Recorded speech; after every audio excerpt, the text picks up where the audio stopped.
It's International Women in Engineering Day. I'm Katie from CB Plus and this is Angela. Hi there. I've worked in engineering for 8 years, but Angela has had a much longer career in engineering than I have, so I'm going to ask her a few questions today about how it's been and her journey. So, how did you get into your career in engineering? So I started work at an import company and then had an opportunity to go and work for a machine knife manufacturer, an industrial machine knife manufacturer, and I really loved the product, and I was responsible for sales to all their French and German speaking distributors and customers. And where did your career go from there? So from there I really wanted to pursue the sales side of engineering, but it did require getting a bit of time on the shop floor, understanding what was going on, and I found that really intriguing and interesting, and I like to understand what challenges the customers had and what they found easy and what was difficult and what would make their life easier, really. So back then, how many women tended to be in the manufacturing industry?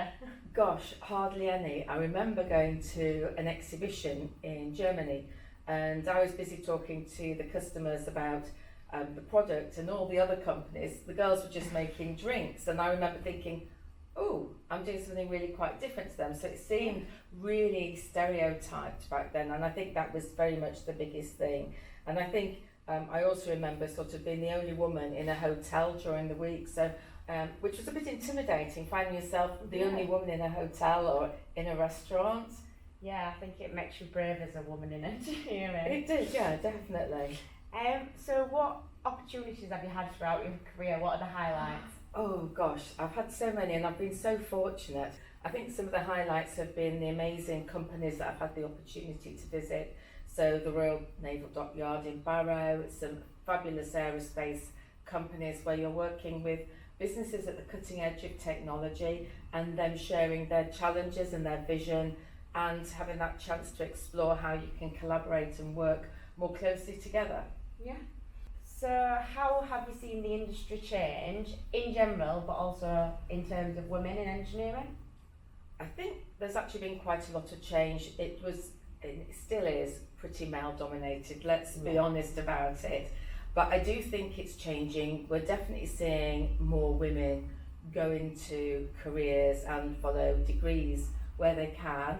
But I think we need to make sure that we still have plenty of role models. When I started, there weren't any female role models at all.